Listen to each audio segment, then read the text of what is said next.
Good morning बच्चों आज का टॉपिक है न्यूटन्स लॉज ऑफ मोशन। चूँकि इसके बारे में मैंने आपको पहले ही इन्फॉर्म कर दिया था कि आज हम लोग डिस्कशन करेंगे अगला topic Newton's laws of motion. Previous year में जितने भी क्वेश्चंस आए हुए हैं उसका डिस्कशन करना आज, ठीक है। और उम्मीद है कि आप लोग इसके बारे में थोड़ी सी थ्योरी पढ़े होंगे, है ना, ताकि मैं क्वेश्चन आपको कराऊँ तो आपको समझ में आए कि कैसे क्वेश्चंस को करना है, ठीक है। वैसे कुछ बच्चे बेटा चाह रहे थे कि क्वेश्चन जो है बोर्ड पे लिखा हुआ मिल जाए तो ज़्यादा बेहतर है, बट बेटा वो एडिटिंग का पार्ट है और एडिटिंग अभी मेरे को आती नहीं है, तो मैं कोशिश कर रहा हूँ कि उसको सीख लूँ। तो थोड़ा सा टाइम लगेगा, 2-4-6 दिन, तब उसके बाद बोर्ड पे क्वेश्चंस आपको मिलने लगेंगे, ठीक है। लेकिन जब तक अभी नहीं मिल रहा तो तब तक मैं अपने इंस्टाग्राम पे जो है सारे क्वेश्चंस को डाल दे रहा हूँ। आप वहाँ से क्वेश्चंस को आराम से कॉपी कर सकते हैं, कोई प्रॉब्लम नहीं है, ठीक है। और आईडी जो है आपका डिस्क्रिप्शन बॉक्स में आपको मिल जाएगा, तो वहाँ से आप क्वेश्चंस ले सकते हैं, ठीक। तो बिना टाइम पास किए हुए बेटा स्टार्ट करते हैं आज का topic Newton's laws of motion, ठीक है। तो पहला क्वेश्चन है आपका, a block B is pushed momentarily along a horizontal surface with an initial velocity v if mu is the coefficient of sliding friction between the b and the surface, block b will come to rest after a time।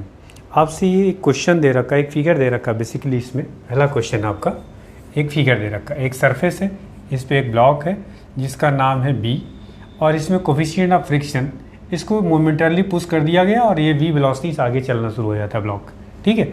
मान लीजिए इसका मास m है तो friction इधर लगेगा, ठीक। कितना हो जाएगा, म्यू इंटू एन होता है, तो म्यू एम जी, ये फ्रिक्शन लगना शुरू होगा। जाहिर सी बात वेलोसिटी v मिली, फ्रिक्शन इधर लग रहा तो धीरे धीरे इसकी वेलोसिटी कम होगी और ये रेस्ट में आ जाएगा।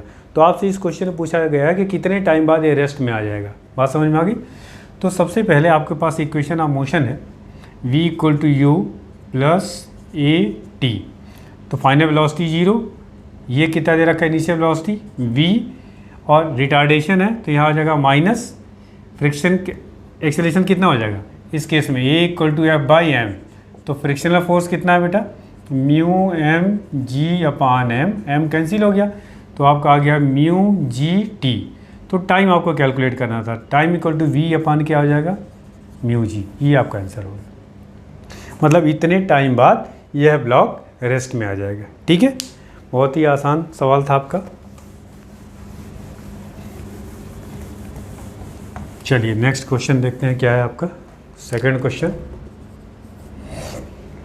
अगला क्वेश्चन क्या आया हुआ है, sand is being dropped on a conveyor belt at a rate of m kg per second. The force necessary to keep the belt moving with constant velocity v metre per second. आपसे force पूछा जा रहा है, मास यहाँ variation है, ठीक है। तो आपका न्यूटन्स लॉ यहाँ पे क्या लगेगा, F equal to m d v by D t होता है, तो यहाँ लगेगा v d v by d m by D t, ठीक, क्योंकि मास यहाँ वेरी कर रहा है। तो इसका मतलब वेलोसिटी तो v दे ही रखा है और d m by D t आपको दे रखा है कैपिटल M, तो ये सीधे सीधे आंसर हो जाएगा फोर्स का फॉर्मूला। अब ये न्यूटन्स लॉ आपको पता होना चाहिए, थोड़ा सा आपको बता देता हूँ बेटा। आपने पढ़ा है कि force F equal to rate of change of momentum, ठीक, D P by D T. तो D upon D T, P equal to क्या होता है, एम इंटू वी। अगर मास कांस्टेंट है तो मास डिफ्रेंशिएशन से बाहर हो जाता है और ये आपका होता है d v by D T.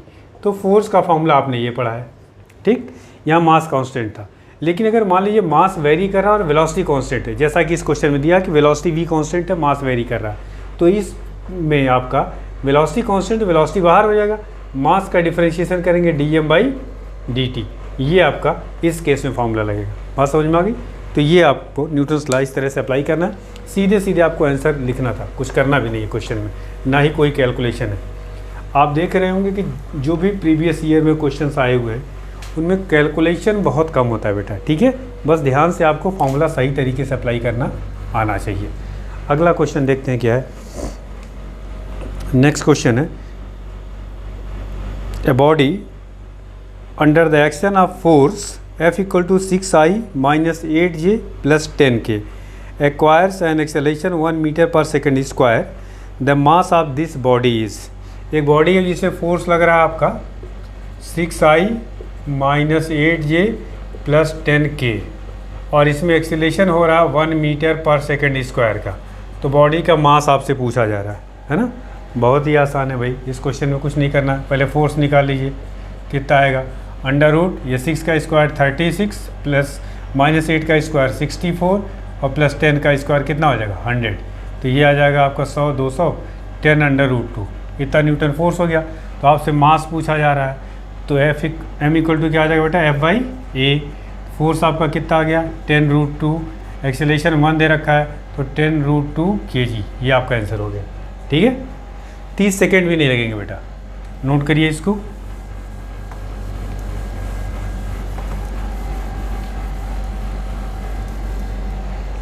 Next question है 4th क्वेश्चन।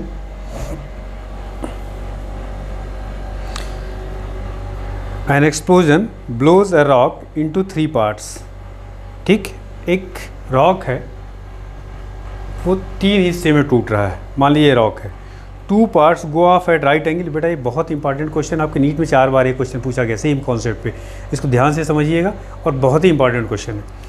तो इसमें इसके 3 हिस्से हो रहे हैं। कह रहा है कि these 2 are 1 kg, first part moving, एक हिस्सा जो है वह 1 kg का है, जो कि आपको दे रखा है कि यह 12 मीटर पर सेकेंड की वेलोसिटी से इधर मूव कर रहा है। और दूसरा पार्ट जो इसके परपेंडिकुलर है, इसका मास आपको दे रखा है 2 kg और इसकी वेलोसिटी 8 मीटर पर सेकेंड दे रखी है, इस वेलोसिटी से जा रहा है। तीसरा जो पार्ट है वह उसका मास पूछा जा रहा है, उसकी वेलोसिटी दे रखी है 8 मीटर पर सेकेंड। तो ध्यान रखिएगा, जब भी कोई बॉडी एक बॉडी है उसके 2 या 3 टुकड़े होते हैं तो हमेशा लॉ ऑफ कंजर्वेशन और मोमेंटम लगेगा। अगर उसके 2 टुकड़े हो रहे हैं तो एक बॉडी अगर राइट में जा रही है तो दूसरी बॉडी हमेशा लेफ्ट में जाएगी, तभी मोमेंटम उसका कंजर्व्ड होगा, मतलब दोनों अपोजिट डायरेक्शन में होंगे। ठीक है, अगर 3 पार्ट हैं तो क्वेश्चन जो भी आपसे पूछे गए 2 पार्ट हमेशा परपेंडिकुलर है, इसका मतलब इन दोनों का जो रिजल्टेंट होगा उसके अपोजिट डायरेक्शन में तीसरा पार्ट जाएगा, तभी मोमेंटम इसका कंजर्व होगा, ये याद रखिएगा। तो इसका चूँकि मोमेंटम वेक्टर क्वांटिटी है, ये मान लीजिए P1 है इस डायरेक्शन मोमेंटम, इस डायरेक्शन मान लीजिए P2 है, इधर आपका क्या है P3 है। तो P1 और P2 का रिजल्टेंट इधर होगा और ये कितना हो जाएगा under root P1 square plus P2 square vector से। तो दिस इक्वल टू क्या आएगा P3। बस ये कॉन्सेप्ट याद रहना चाहिए आपको। तो P3 इक्वल टू हो गया under root P1 square plus P2 square, squaring कर दीजिए। तो स्क्वायरिंग करेंगे तो ये हो जाएगा P3 square equal to P1 square plus P2 square, और मोमेंटम P इक्वल टू क्या होता है बेटा m इंटू वी। तो आप यहाँ रखिए P3 का, इसका मास 8 इंटू एम, तो ये हो जाएगा 8m square equal to P1 का मतलब 12 इंटू 1 स्क्वायर प्लस P2 कितना आपका बेटा 8 इंटू 2 स्क्वायर। सॉल्व कर लीजिए इसको, ये 12 का स्क्वायर 144 प्लस 8 2 16, 16 का स्क्वायर हो जाएगा 256, इसको ऐड करेंगे कितना आएगा 400 आ जाएगा आपका।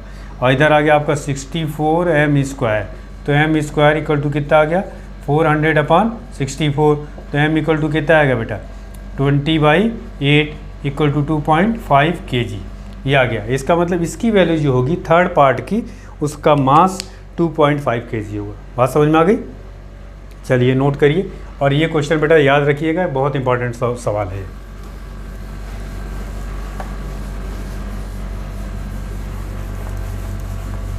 चलिए नेक्स्ट क्वेश्चन देखते हैं बेटा। इसमें मार्कर कहाँ गया भाई,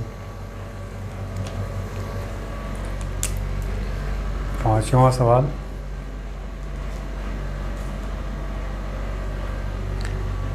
next question, the mass of a lift is 2000 kg। Mass दे रखा है 2000 kg लिफ्ट का।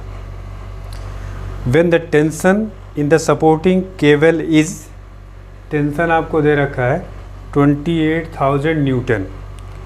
देन द एक्सेलरेशन इज, एक लिफ्ट है ठीक है, जो कि अपवर्ड डायरेक्शन में जा रही है, और ये डेटा आपको दे रखा है।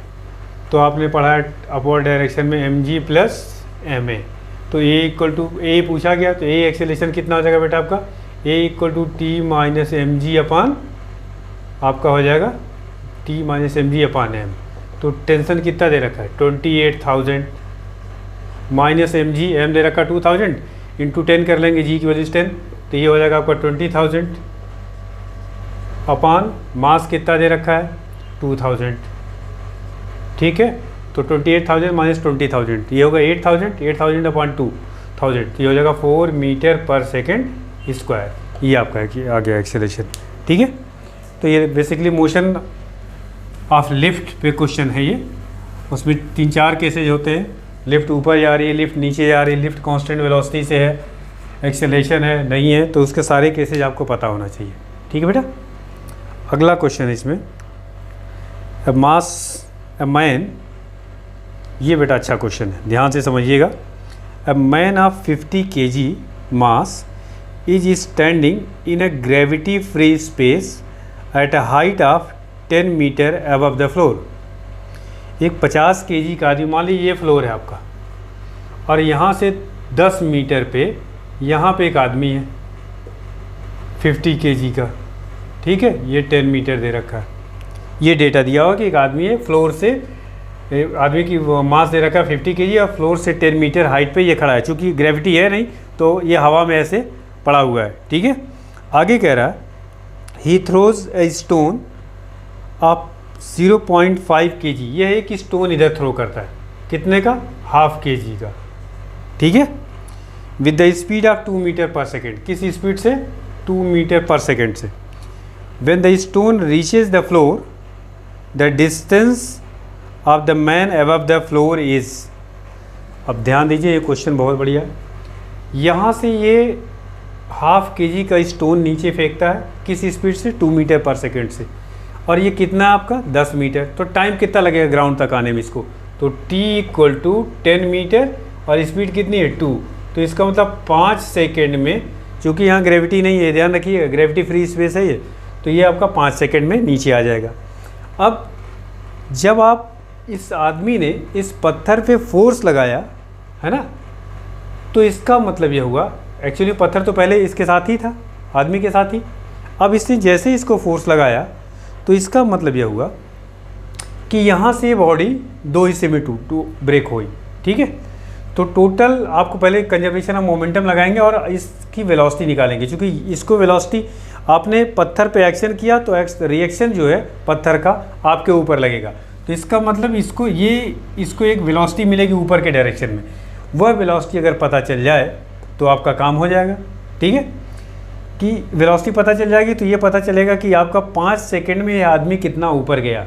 ठीक है, तो देखिए इनिशियली सबसे पहले कंजर्वेशन ऑफ मोमेंटम लगाइए, क्योंकि आदमी था, फिर वो पत्थर उसकी जेब में था समझिए, और वो फिर दोनों अलग हो रहे हैं, तो सेपरेशन हो रहा है। तो इनिशियल मोमेंटम क्या आ जाएगा? 0। ठीक, पहले तो वेलोसिटी थी नहीं उसके पास, और जैसे ही उसने थ्रो किया तो मान लीजिए इसका मास कितना दे रखा है आपका? 50। इसकी वेलोसिटी आपको नहीं पता है, v। ये ऊपर जाएगा और ये नीचे, तो डायरेक्शन इसका अपोजिट हो जाएगा। इसका मास कितना है? ½ और ये कितना है? 2 वेलोसिटी। तो ये कितना हो गया आपका? 1। तो v = कितना आ गया? 1/50 मीटर पर सेकेंड। इसका मतलब ये आदमी है, इसको ये वेलोसिटी मिलेगी, और 5 सेकेंड में ये पत्थर नीचे आया तो 5 सेकेंड तक ऊपर गया ये। तो इसका मतलब डिस्टेंस कितना कवर किया? 1/50 × 5, तो ये आ गया 1/10, मतलब 0.1 मीटर। इसका मतलब ये आदमी उतनी ही देर में 0.1 मीटर ऊपर चला गया।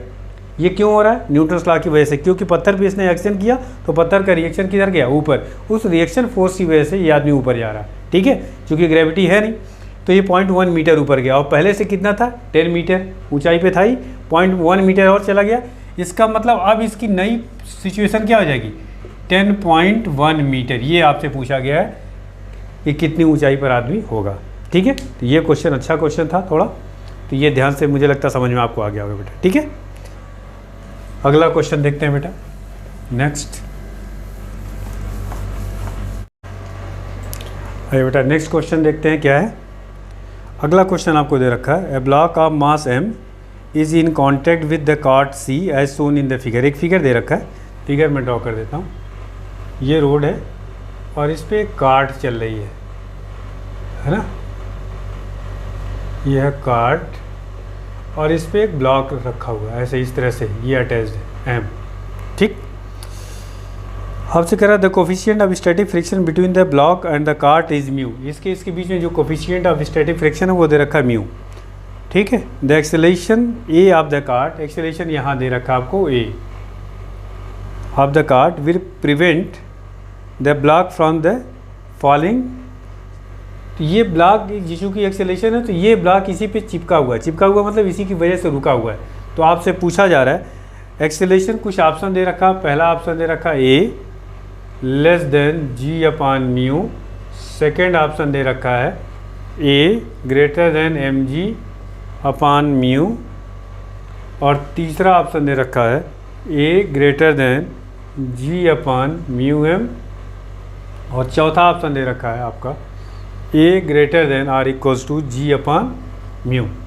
ठीक, आप ऑप्शन देख करके ही मुझे लगता है क्वेश्चन को इन दो ही में कोई ऑप्शन होगा, ये तो हो ही नहीं सकता। इधर देखिए आपका m है और इधर a है, इधर mg है, इधर तो आपको फोर्स दिख रहा है यूनिट, और इधर क्या एक्सेलेरेशन है। ये और ये ऑप्शन तो नहीं हो सकता, यूनिट देख करके बता सकते हैं। अब इसमें थोड़ा सा आपको देखना पड़ेगा कि कौन सा ऑप्शन सही होगा। तो देखिए क्वेश्चन में है क्या बेटा, ये इधर mg लग रहा होगा, इधर इसका फ्रिक्शन लग रहा होगा। तो फ्रिक्शन बैलेंस कर रहा है किसको, mg को। इसका मतलब लिमिटिंग फ्रिक्शन इक्वल टू क्या हो गया, mg। और ये क्या होता है mu into n equal to क्या हो गया, mg, पहला इक्वेशन। ठीक, और ये जो आपका मास है, जो ब्लॉक है, वो किस एक्सेलरेशन से चल रहा है, ए। इसको चलाने वाला कौन है, इन दोनों के बीच में जो नॉर्मल लग रहा है, नॉर्मल फोर्स इस कार्ट और ब्लॉक के बीच में, तो इसका ड्राइविंग फोर्स क्या होगा, नॉर्मल। तो एन इक्वल टू कितना होगा आपका, एम इंटू ए, ये दूसरा हो गया। अब आप दोनों को क्या करिए, इक्वेशन को सिंप्लीफाई कर लीजिए। तो यहाँ से आपको हो जाएगा म्यू और एन की वैल्यू हो जाएगी m into a equal to कितना हो गया, एम जी। एम कैंसिल हो गया, तो ए इक्वल टू कितना हो गया आपका बेटा, जी अपॉन म्यू, पहली चीज़। अब आपको ये स्टैटिक फ्रिक्शन दिया हुआ और आपको पता है F L is greater than क्या होता है, स्टैटिक एफ एस। ठीक, समझ में आ रही बात। तो यहाँ पे इसकी वैल्यूज़ यहाँ से क्या लिख सकते हैं, A greater than I equal to G by mu. तो इसका मतलब ऑप्शन कौन सा होगा, फोर्थ वाला। ये आपको पता होगा कि kinetic friction, coefficient of kinetic friction क्या होता है, और कम होता है। ठीक है, तो म्यू की वैल्यूज़ जैसे ये घटेगी तो ये बढ़ेगा, ये बढ़ेगा तो ये क्या होगा, घटेगा। ठीक, तो ये आपका फोर्थ ऑप्शन यहाँ करेक्ट।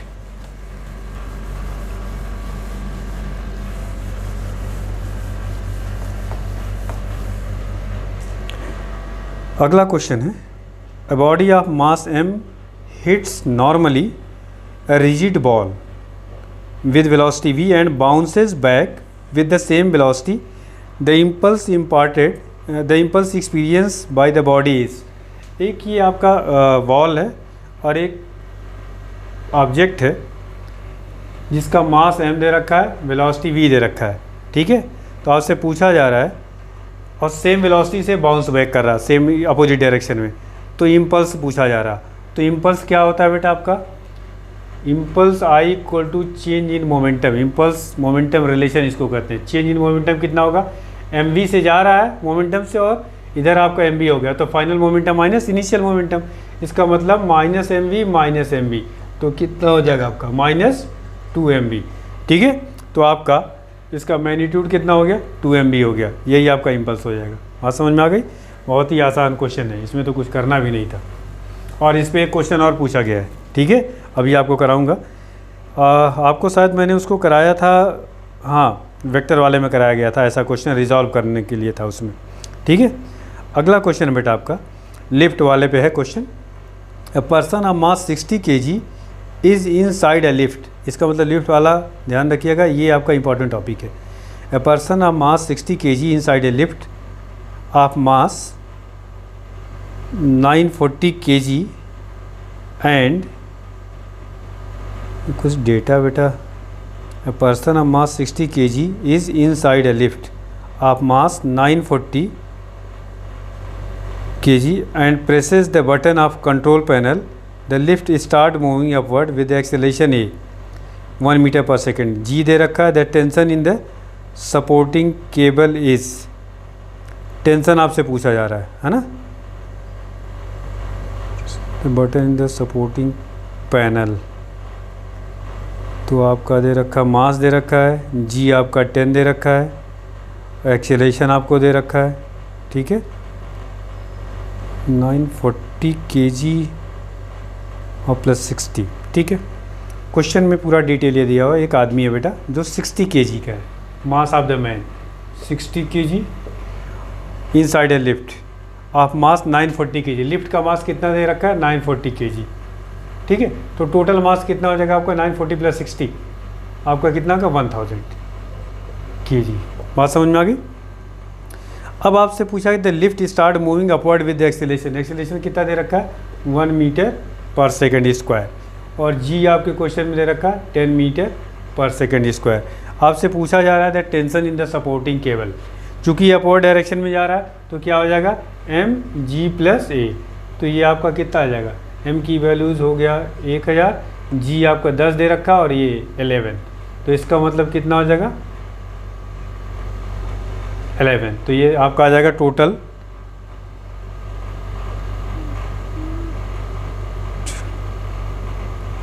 11,000। ये ऑप्शन कौन सा दिया हुआ आपका? 4th option. ठीक है, ये आपका चौथा ऑप्शन है बेटा क्वेश्चन में। ठीक, तो इसमें सिंपल आपको लिफ्ट के केस में आपको पता होना चाहिए, जब लिफ्ट अपवर्ड डायरेक्शन में जाती है तो टी इक्वल्स टू क्या होता है? M g plus m a, और अगर लिफ्ट नीचे आती है तो क्या होता है? M g minus m a. तो ये दोनों फॉर्मूले पे बेस्ड, अभी इसके पहले भी एक क्वेश्चन इसी पे था बेस्ड। ठीक है, तो ये आपको पता होना चाहिए।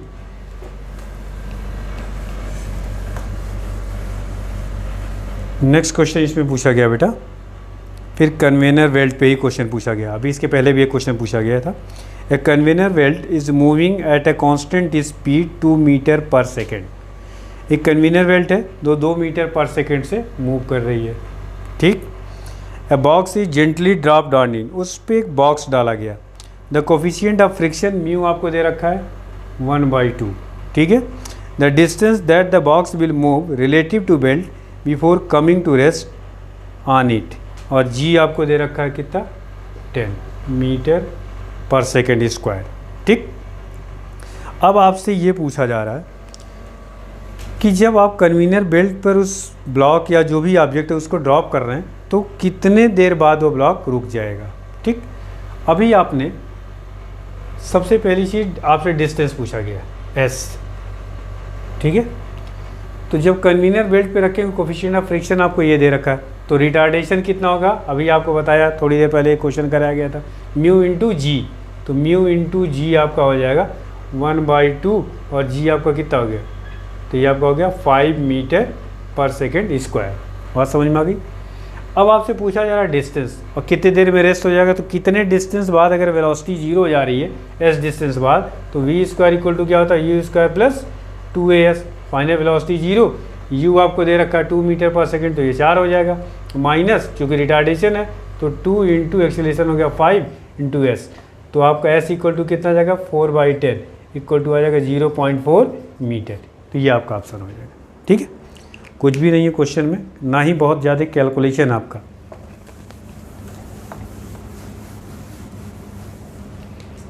अगले क्वेश्चन पे आते हैं बेटा। नेक्स्ट क्वेश्चन क्या है? फिर ये आपका क्वेश्चन अभी थोड़ी देर पहले मैंने कराया था। An explosion break a rock into 3 parts. अब इसमें फिर परपेंडिकुलर मासेज 1 kg और 12 की स्पीड, 2 kg 8 का स्पीड। सेम क्वेश्चन है, डेटा भी सेम है, मास ही पूछा गया, बस फ़र्क क्या है? इधर वाला 1 kg जो था इसकी स्पीड 12 है, इधर वाला जो 2 kg था इसका स्पीड 8 है।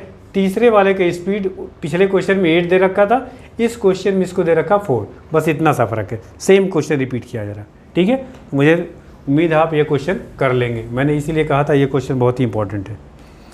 अगला क्वेश्चन देखते हैं। एक क्वेश्चन है आपका 2013 में आया हुआ। 3 blocks with mass m 2m and 3m are connected by string. एक ये बेटा फिगर दे रखा है, ये एक मास है m, दूसरा आपका 2m और तीसरा आपका फिर इसी से स्ट्रिंग से अटैच है 3m।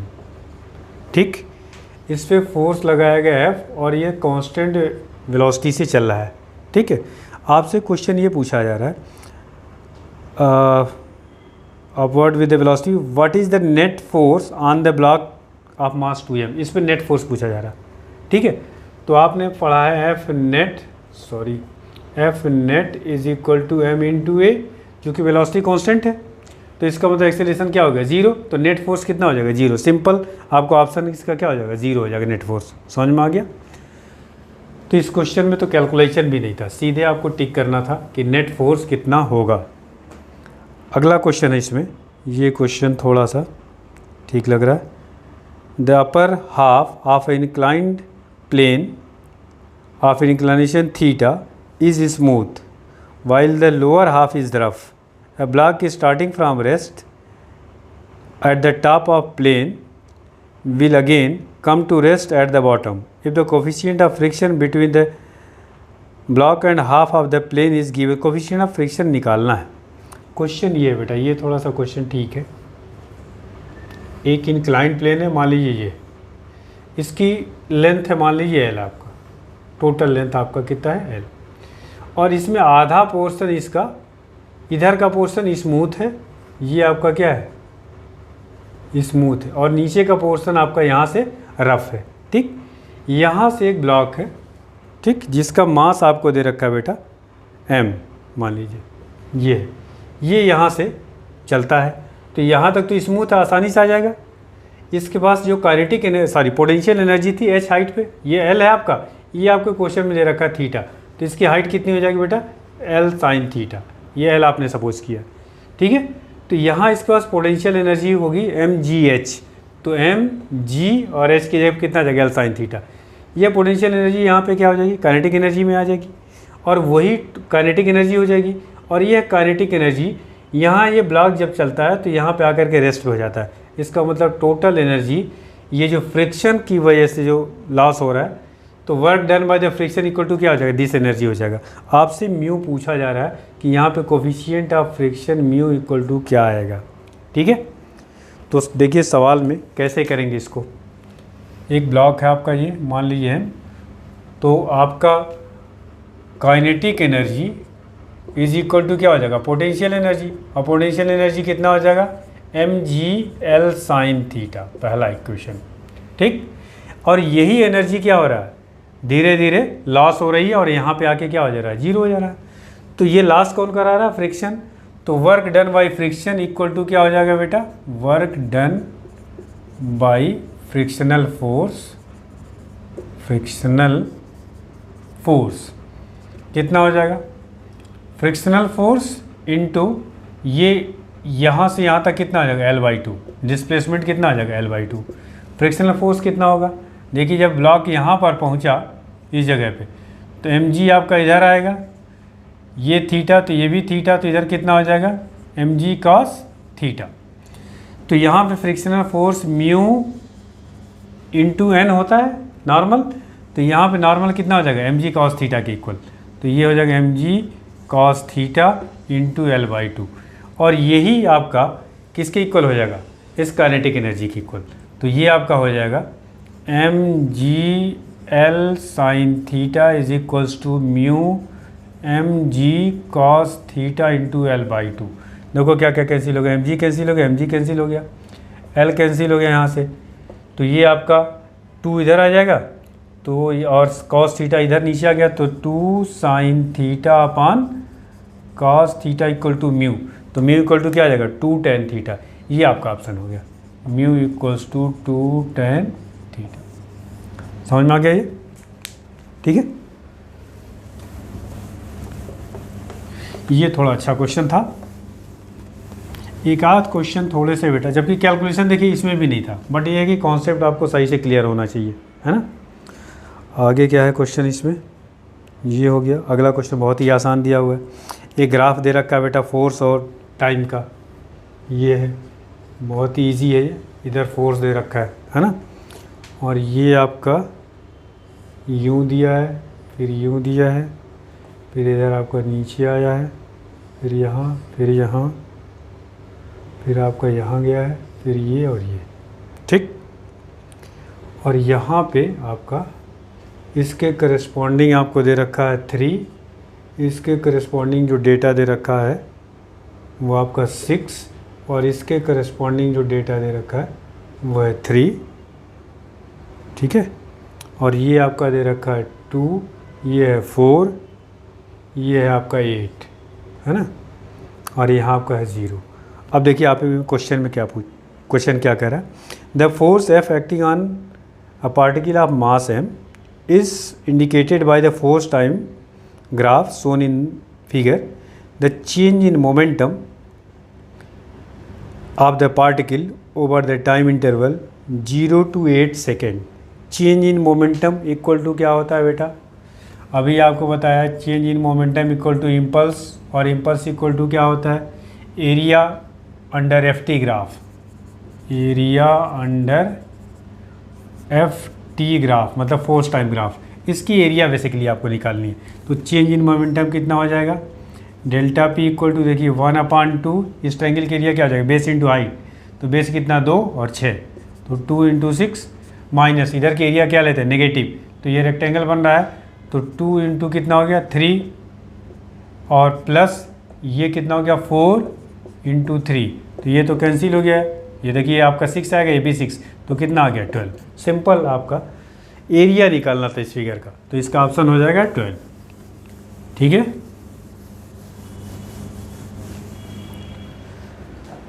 क्वेश्चन में बेटा कुछ भी नहीं है, सिर्फ आपको कॉन्सेप्ट पता होनी, सीधे फॉर्मूला पता आपको पता होना चाहिए कि अगर फोर्स टाइम ग्राफ दिया हो उसकी एरिया निकालेंगे, you will get the impulse or change in momentum.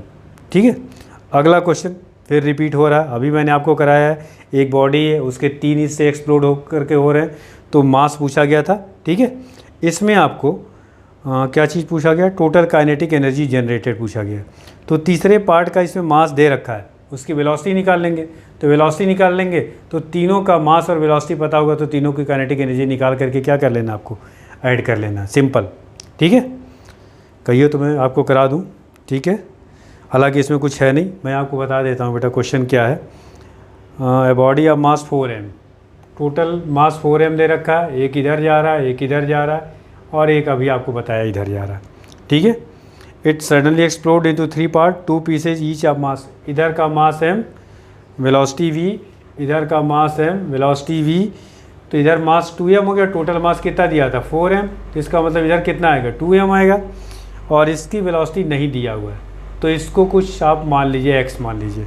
ठीक है, तो कह रहा total kinetic energy generated, total kinetic energy आपसे पूछा जा रहा है, तो इसकी तो काइनेटिक एनर्जी आपको पता है, इस वाले पार्ट की कितना हो जाएगा 12 mv², इसका कितना हो जाएगा 12 mv², दोनों ऐड करेंगे तो कितना आ जाएगा mv² ही आ जाएगा।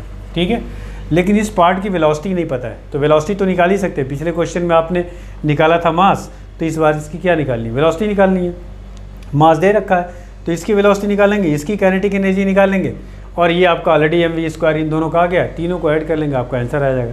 तो इसका ऑप्शन कुछ दे रखा है इसमें 3/2 mv²। ठीक, वेलोसिटी इसकी आएगी आई थिंक इस वाले पार्ट की, ये आएगा v/√2, इसको सॉल्व करेंगे बेटा तो ये आएगा, तो इसका मोमेंटम कितना, सॉरी इसकी काइनेटिक एनर्जी कितनी हो जाएगी, हाफ, m की वैल्यू जो होगी 2m, और इसकी स्क्वायर करेंगे तो v² कितना हो जाएगा 2, तो ये यहाँ कैंसिल हो गया। ठीक है, तो ये हो गया हाफ mv² हो गया, और इधर mv², तो कितना आ गया आंसर आपका 3/2 mv²। बात समझ में आ गई। तो सेम क्वेश्चन है, इसीलिए मैंने कहा इस कॉन्सेप्ट को ज़रूर रिपीट करिएगा बेटा, और इसको ध्यान से एक बार कर लीजिएगा, इसमें क्वेश्चन खूब पूछे जाते हैं। आगे का क्वेश्चन क्या है इसमें, नेक्स्ट क्वेश्चन आपका बेटा, a balloon with mass m is descending down with an acceleration a। एक बैलून है, मान लीजिए ये बैलून है, इसका मास m है। ठीक है, ये नीचे आ रहा है, किस एक्सेलरेशन से, a से आ रहा है। ठीक है, अब कह रहा है कि how much mass should be removed from it so that it start moving up with an acceleration a। अब कह रहा है इसके मास में से कितना रिमूव कर दूं, मान लीजिए इसमें m1 रिमूव कर दिया, m - m1 बचा, अब पहले तो नीचे आ रहा था, अब ये हल्का हो गया ऊपर जा रहा है। ठीक है, इस पर इसको ड्राइव करने वाला कौन सा फोर्स होगा, थ्रस्ट, अब थ्रस्ट फोर्स, तो ये अब ऊपर जा रहा है, तो आपसे पूछा जा रहा है कि इसमें एक्सेलरेशन a की वैल्यूज़ क्या होगी। देखो पहले केस में जब ये बैलून नीचे आ रहा था तो अब थ्रस्ट तो ऊपर ही लग रहा था, तो नेट फोर्स किधर था आपका, m g minus f t equal to क्या था, एम ए। ये पहला इक्वेशन हो गया, ठीक। और जब इसका मास, इसमें से मान लीजिए m1 हमने रिमूव कर दिया, अब नया मास ही आ गया, अब ये ऊपर जा रहा है, तो इसका मतलब अब थ्रस्ट फोर्स अब ज़्यादा हो गया, F T minus M one into G equal to क्या हो जाएगा आपका इस केस में m minus M one into A. ये दूसरा इक्वेशन हो गया। इसमें ऑप्शन कैसे कैसे दे रखे हैं, ऑप्शन आपके 4 दे रखे, हालांकि इसको सॉल्व तो आप कर ही लेंगे। आई थिंक एक्सेलेरेशन निकालना है, तो एक्सेलेरेशन की वैल्यू जाएगी 2ma, ए के ही टर्म में निकालना है बेटा, ठीक है। तो 2ma अपॉन जी प्लस ए, एक्सेलेरेशन पूछा गया है, और पूछा गया मास पूछा गया, सॉरी बेटा, इसमें आपसे मास पूछा गया है m1 की वैल्यूज़, तो m1 तो आप निकाल लेंगे। इस इक्वेशन को सॉल्व करना है सिंपल आप, ठीक है। तो आपको क्या दिया हुआ था कि पहले बैलून ऐसे था बेटा, इसका मास m था और अब थ्रस्ट इधर लग रहा था ऊपर, लेकिन ये नीचे आ रहा था किस एक्सेलेरेशन से, तो इधर फोर्स कितना था, mg था। तो देखिए पहला equation mg minus f t equal to ma हो गया। अब सेकेंड केस में जब मास ये हो गया, अब एक्सेलेरेशन अब नीचे नहीं आ रहा, सिर्फ इधर mg लग रहा है, लेकिन एक्सेलेरेशन किधर है बेटा, ऊपर है। तो दूसरा इक्वेशन हो गया एफ टी, नेट फोर्स इधर हो गया ना बेटा, क्योंकि उधर जा रहा है, तो एफ टी माइनस mg, और ये आपका हो गया। इन दोनों को सॉल्व कर लेंगे तो m1 आ जाएगा, कितना मास उस में से आपने रिमूव किया, ठीक है। चलिए नेक्स्ट क्वेश्चन देखते हैं। ये क्वेश्चन आपका बहुत टफ नहीं है, ना ही कैलकुलेशन है। एक चीज़ खास देखिए, न्यूमेरिकल डेटा पे सवाल कम है, और अगर हैं भी तो उसके कैलकुलेशन काफ़ी आसान है। अगला क्वेश्चन है बेटा इसमें, A block A of mass m1 rest on horizontal table. A block A, एक ब्लॉक दे रखा है horizontal table. A light string connected to it passes over a frictionless pulley at the edge of the table, and from its other end another block B of mass m2 is suspended. The coefficient of kinetic friction between the block and the table is mu k. When the block A is sliding on the table, the tension in the string is, question कुछ ये दे रखा है बेटा आपका, एक table है, इसमें एक ब्लॉक दे रखा है, ठीक है, इसका मास आपको दे रखा है m1, और इस ब्लॉक को A से रिप्रेजेंट किया है। यहाँ एक स्ट्रिंग से और एक पुली लगी हुई है, पुली से फिर आपका एक ब्लॉक हैंग है, ये आपका है m2, ये m2 है ना, हाँ m2 है, ये आपका दिया है B, ठीक। तो आपसे पूछा जा रहा है, टेंशन पूछा जा रहा है कि टेंशन की वैल्यूज़ कितनी होगी।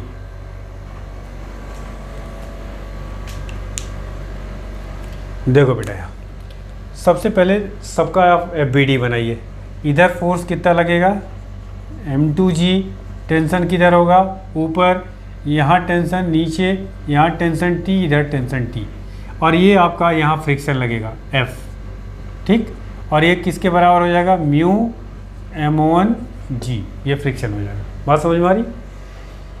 ये आपको दे रखा टेंशन कैलकुलेट करना, तो इक्वेशन पहले इसका बनाइए। ये चूँकि एक्सेलरेशन शायद ये दे रखा है इस क्वेश्चन में, एक minute, the coefficient of this passing over the pulley suspended, the coefficient of kinetic friction this, the block when the block A is sliding on the table, ठीक है, स्लाइड आपका कर रहा है इधर आपका नीचे आ रहा है। तो यहाँ पे क्या होगा आपका, पहला इक्वेशन इसका FBD बनाइए, तो क्या आएगा बेटा, ये डाउनवर्ड आ रहा है, तो पहला इक्वेशन हो जाएगा m2g minus T, net force ये हो गया, इंटू m2a, ये पहला इक्वेशन। इसका इक्वेशन क्या आएगा बेटा, देखो यहाँ पे T इधर लग रहा है और फ्रिक्शन इधर लग रहा है, तो इसका मतलब हो गया T minus mu m1g equals to m1a, ये दूसरा इक्वेशन हो गया। इन दोनों इक्वेशन से आपको T कैलकुलेट करना है। तो एक काम करिए, A की वैल्यूज यहाँ से चाहे यहाँ से निकाल करके इस जगह पुट कर दीजिए और T आपका आ जाएगा, ठीक है। तो यहाँ से आप कैलकुलेट करेंगे A की वैल्यूज़ और यहाँ पे पुट कर दीजिए, तो ये देखिए m2g minus T equal to m2, और A की वैल्यू यहाँ से क्या आएगा, देखिए T माइनस म्यू m1g अपान m1 ये आएगा। अब t को सॉल्व करिए, इस m1 के इधर मल्टीप्लाई करिए, m1 m2g minus m1t is equal to, इस ब्रैकेट को ओपन करिए, m2t minus mu m1 m2g। अब t यहाँ पे बाकी को ट्रांसपोज करिए तो क्या आ जाएगा आपका, ये यहाँ से आएगा m1 m2g कॉमन, इसको लेफ्ट में लाएंगे तो ये हो जाएगा 1 प्लस म्यू और अपान आ जाएगा m1 plus m2 equal to t। ये आपका टेंशन होगा बेटा, ठीक है। सिंपल क्वेश्चन है, आपको इक्वेशन आपको FBD सही से बनाना आना चाहिए। ये देखिए m2g, ये t नीचे आ रहा है ब्लॉक और ये इधर जा रहा है, तो इसका इक्वेशन रहेगा m2g minus T equal to m2a। ये पहला हो गया, इसमें टेंशन इधर, फोर्स फ्रिक्शनल फोर्स इधर, तो नेट फोर्स ये हो गया और दोनों इक्वेशन को सिंपल सॉल्व करना है, ठीक है। ये कुछ बच्चों को फॉर्मूला भी याद होगा, ये एज ए फॉर्मूले की तरह ही यूज़ करते हैं इसको, ये एक तरह से फॉर्मूले का डेरिवेशन हो गया आपका। अगला क्वेश्चन क्या है इसमें, नेक्स्ट क्वेश्चन देखते हैं। 3 blocks A, B, C of masses 4, 2 and 1 kg respectively are in contact on a frictionless surface as shown in the figure. If 14 Newton force is applied on 4 kg block, the contact force between A and B is, ये एक figure दिया हुआ है, एक block है ये, दूसरा block है ये और तीसरा ब्लॉक है ये आपका दिया है ब्लॉक A, B, C और आपका यह 4 kg है, ये आपका इसका मास 2 kg, इसका 1 kg। यहाँ पे एक फोर्स अप्लाई कर रहे हैं F इक्वल टू 14 न्यूटन। आपसे पूछा गया है the force then the contact force between A and B, A और बी के ब्लॉक के बीच में जो कॉन्टैक्ट फोर्स है यह आपको एक तरह से नॉर्मल है, वो आपको पूछा जा रहा है, ठीक है। कितना होगा देखिए कैसे करेंगे।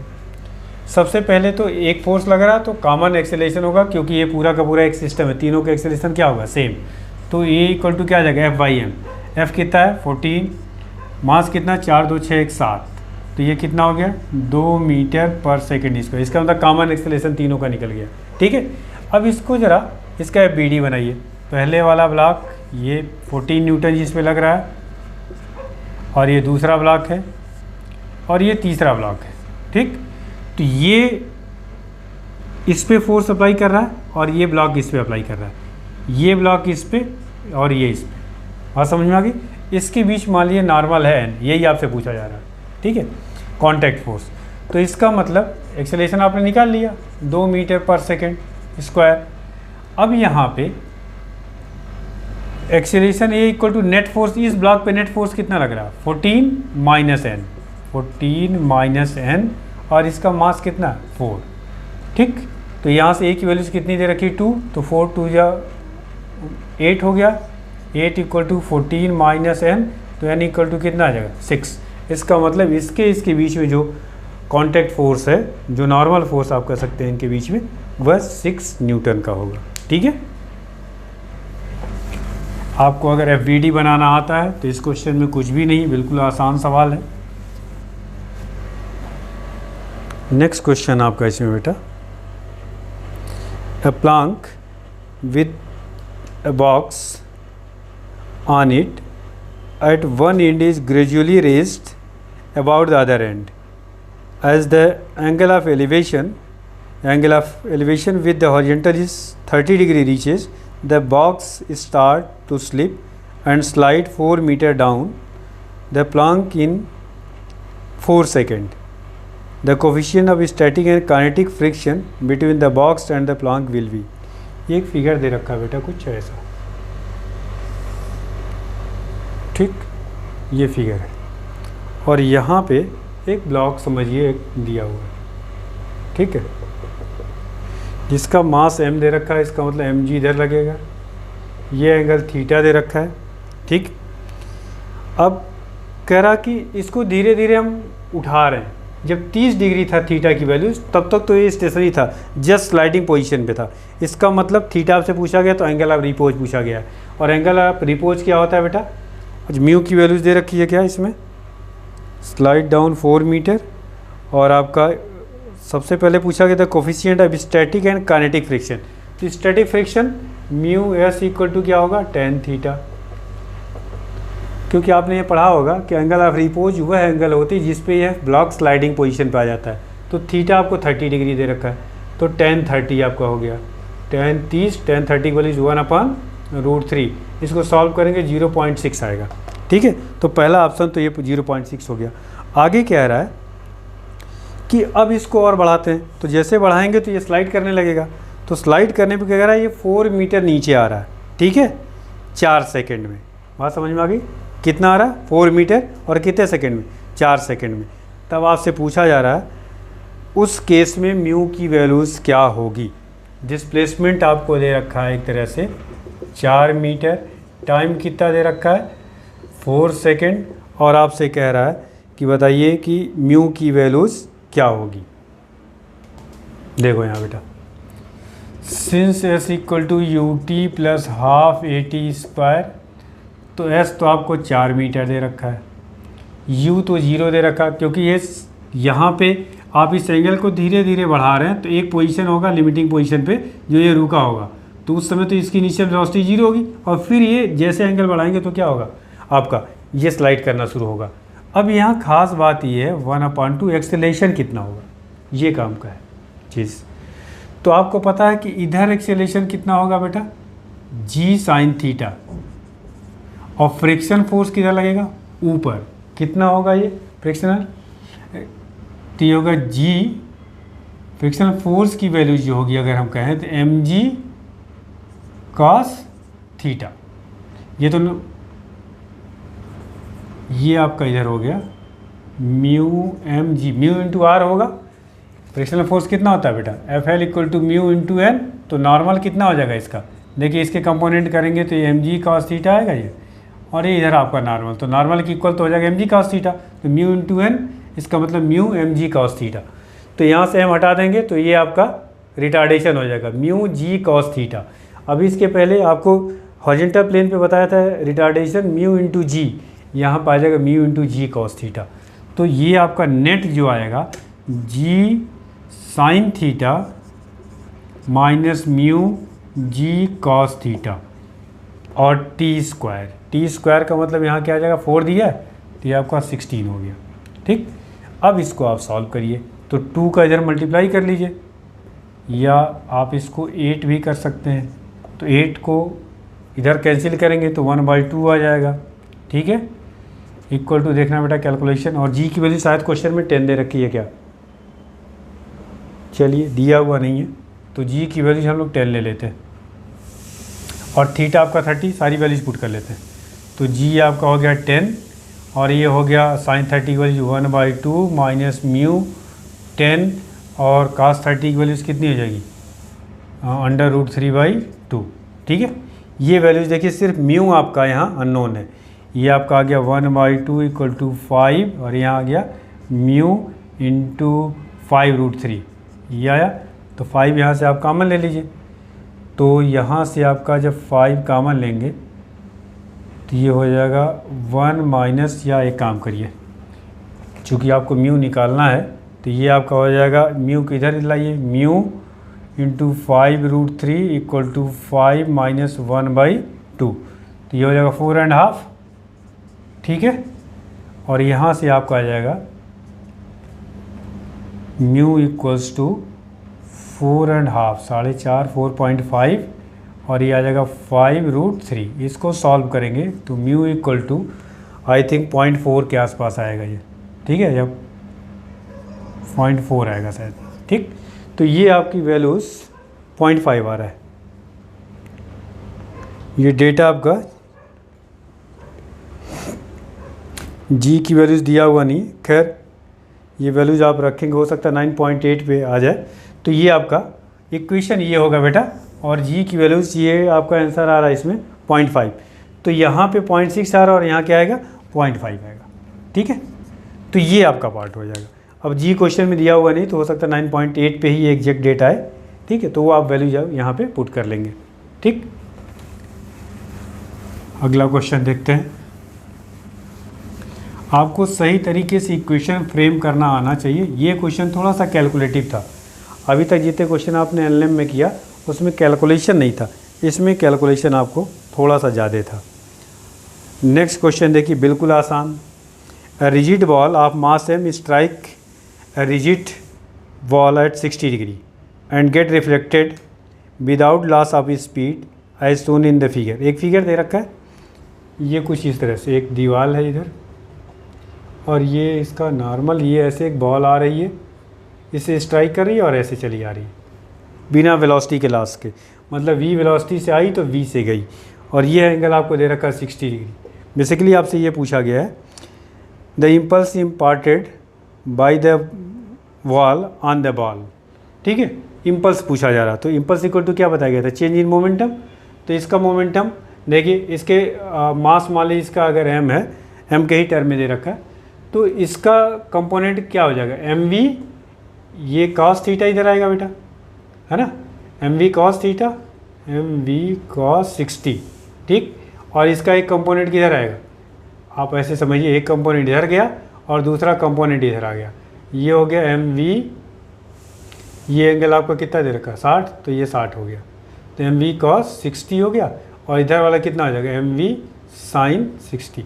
ठीक, तो दीवार के अलंग फिर इसी तरह इसका कंपोनेंट देखिए, ये वाले का, तो ये आपका 60 दिया और नीचे भी आपका एंगल 60 ही दिया हुआ है, तो इसका कंपोनेंट किधर आ जाएगा, एक इधर एम वी कॉस 60।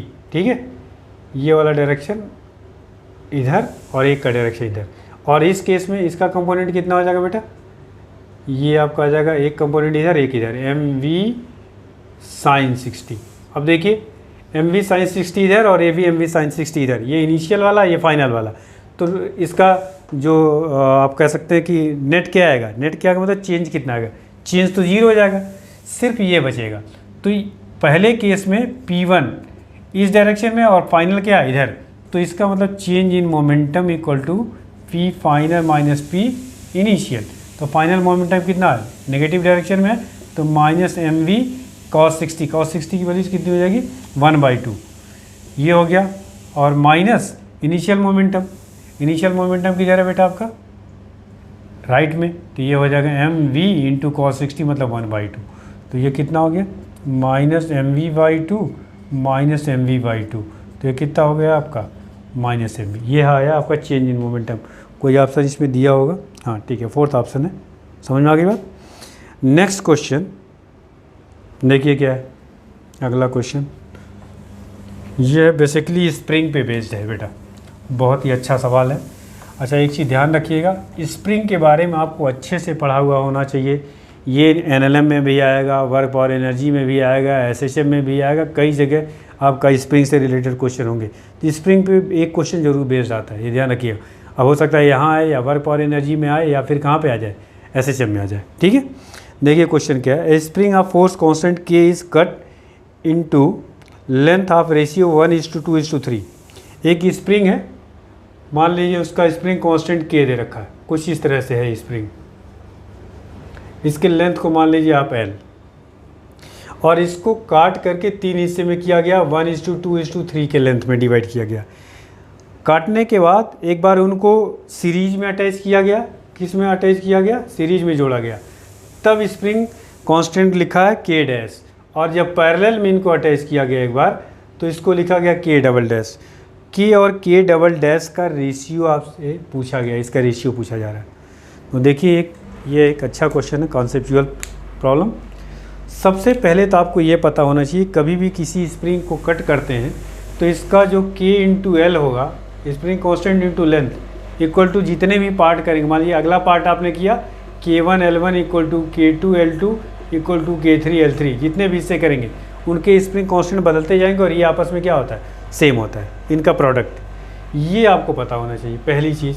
अब देखिए इसकी लेंथ अगर L है, 1:2:3 के रेशियो में डिवाइड किया गया, तो पहले लेंथ निकालिए क्या क्या आएगा, 3 2 5 1 6, तो पहला पार्ट आएगा L इंटू 1/6 मतलब L/6, दूसरा पार्ट आएगा 2 इंटू L इंटू 2/6, इसका मतलब L/3, और अगला पार्ट आएगा 3/6 मतलब L/2, ये 3 हिस्से में डिवाइड हो गया।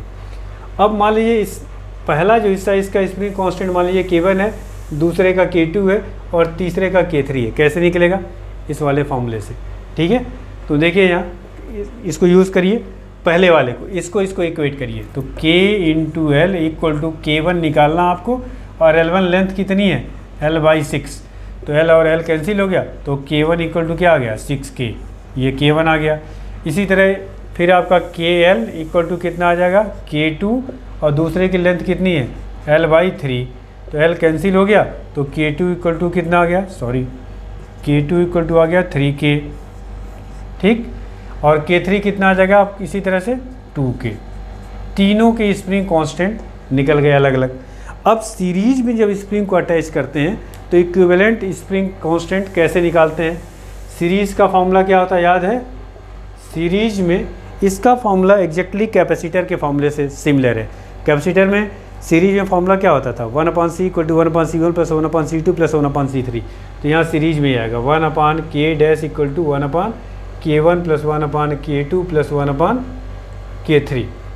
तो क्या आएगा बेटा आपका 1/k dash equal to K1, कितना आया K1 6K plus 1/3K plus 1/2K, LCM आएगा आपका 6K, और ऊपर आएगा 1 प्लस 2 प्लस 3, 3 2 5 1 6, तो ये आ गया आपका 1/k। तो K डैश की वैल्यूज़ कितनी आ गई बेटा K, ये तो सीरीज में आ गया।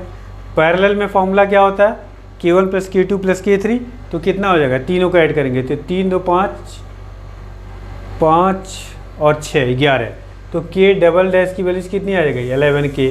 इनका रेशियो पूछा गया तो 1:2 क्या आ गया 11, ये ऑप्शन होगा 1:11 का रेशियो होगा, ठीक है।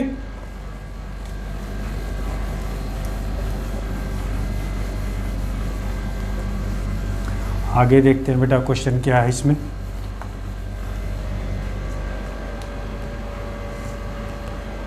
अगला क्वेश्चन, ये भी एक अच्छा सवाल है, कटिंग ऑफ स्प्रिंग पे है, ठीक है। ये एक फिगर दे रखा है, देखिए इस पे बेटा एक मैं वीडियो बना दूंगा आपको कटिंग ऑफ स्प्रिंग को, क्योंकि ये किसी किताब में मिलेगा नहीं ढंग से, और सवाल इस पे आता है।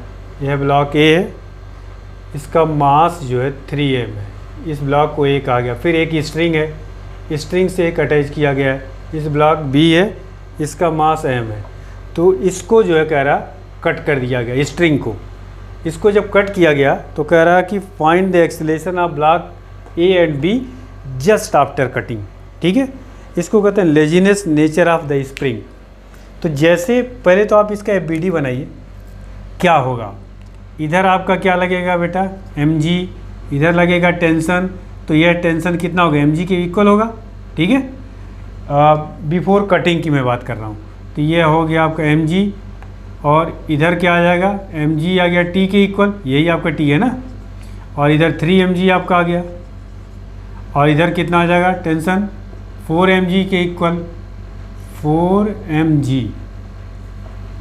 यह एक है 4mg। ये तो तब का बिफोर कटिंग। जैसे आपने कट किया यहाँ से, तो क्या इसमें टेंशन क्या होगा 0 हो जाएगा, इसका मतलब ये ब्लॉक mg से नीचे आएगा, ठीक है। तो एक्सेलरेशन कितना हो गया ब्लॉक b का g हो जाएगा, इसका आंसर तो ये हो गया। इसमें देखिए यह टेंशन 0 हो गया तो mg 0 हो गया, इससे फोर्स 3mg लग रहा है, ऊपर 4mg, तो इसका मतलब इस पर जो एक्सेलरेशन होगा 4mg माइनस 3mg अपान इसका मास 3, तो कितना हो जाएगा g/3। तो इसका एक्सेलरेशन g/3 होगा और इसका क्या हो जाएगा g हो जाएगा। तो ये इस तरह से आपको ध्यान रखना है कि जैसे कट करेंगे तो स्ट्रिंग का टेंशन क्या हो जाएगा 0 हो जाएगा, और बाकी आप इस तरह से सिंप्लीफाई कर लेंगे, ठीक है। अगला क्वेश्चन है बेटा आपका नेक्स्ट प्रॉब्लम NLM का। इसमें भी एक फिगर दे रखा है बेटा, है ना, एक फिगर में दिया हुआ, पहले फिगर ड्रॉ कर देता हूँ तब क्वेश्चन रीड करता हूँ। ये एक वेज है, ठीक है, ये एंगल आपका दे रखा थीटा, इस पर एक ब्लॉक दिया हुआ, ये कुछ इस तरह से, इसका मास दे रखा है m, इस ब्लॉक का मास कितना है m, ठीक। और ये वेज जो है कुछ इस तरह से a एक्सेलरेशन से चल रहा है इधर। अब क्वेश्चन देखिए क्या कह रहा है, a block of mass m, इसका मास m is placed on smooth inclined wedge ABC, इसका नाम दे रखा है आपका A, यह B और C, आगे कह रहा है और and inclination is theta as shown in the figure, the wedge is given in acceleration A towards the right, ये आपको एक्सेलेरेशन दे रखा है। The relation between A and theta for the block to remain stationary on the base, A और theta के बीच में relation पूछा जा रहा है और कह रहा है कि ये ब्लॉक इस पे स्टेशनरी होना चाहिए। बात समझ में आ गई? तो देखिए यहाँ पे इसका नॉर्मल कितना लग रहा होगा इस पे, ये इधर लग रहा होगा mg, ये थीटा, तो ये थीटा इधर कितना हो जाएगा mg cos थीटा, ठीक। तो ये थीटा, तो ये कितना होगा थीटा, तो a एक्सेलेरेशन जो है ये इसका एक्सेलेरेशन कितना है ब्लॉक, चूँकि ये ब्लॉक इस वेज के साथ में इसी पे स्टेशनरी है, तो इसका मतलब इसका भी एक्सेलेरेशन ये होगा। तो इस एक्सेलेरेशन का इधर का कंपोनेंट कितना हो जाएगा, यहाँ पे देखिए mg ma, और ये हो जाएगा कौन सा कंपोनेंट आएगा, ये थीटा है, ये थीटा और यहाँ थीटा है, तो ये थीटा आपका होगा, सॉरी ये थीटा होगा, ठीक है। तो ए का इधर आपका तो हो जाएगा कॉस थीटा, और इधर कितना आ जाएगा कंपोनेंट ma साइन थीटा। तो इसका मतलब ये हो गया आपका ये स्टेशनरी तभी होगा जब एक दूसरे के इक्वल हो। mg ये फोर्स कितना हो गया mg cos theta, mg cos theta equal to क्या हो जाएगा ma साइन थीटा। तो m और a ये कैंसिल हो गया, यहाँ से आपका a की वैल्यूज़ कितनी हो जाएगी बेटा, या g इक्वल टू यहाँ से लिख सकते हैं, ये cos थीटा इसके नीचे कर लिए a tan थीटा। देखिए कोई रिलेशन है दिया हुआ क्या, a equal to g tan theta, सही है बेटा, ठीक है। तो ये आपका ऑप्शन दे रखा है, क्लियर। a और g के बीच में रिलेशन, सॉरी a और थीटा के बीच में रिलेशन निकालना था, सिंपल। अगला क्वेश्चन बहुत ही आसान दे रखा है, which of the following statement is incorrect, आपको करेक्ट और इनकरेक्ट बताना है ऑप्शन में। इसमें दे रखा है coefficient of sliding friction has dimension less length, dimension of length, जाहिर सी बात है coefficient of sliding friction, coefficient of friction का कोई डायमेंशन नहीं होता है, पहला ही ऑप्शन आपका ये गलत है, तो पहला ही आंसर सही है आपका, ठीक है। अगला क्वेश्चन आपसे पूछा जा रहा है, ए particle moving with the velocity v is acted upon by the three forces, तीन फोर्सेज हैं जो v, एक पार्टिकल है v वेलोसिटी से मूव कर रहा है, ठीक है, उस पर तीन फोर्सेज इस डायरेक्शन में लगे हुए हैं।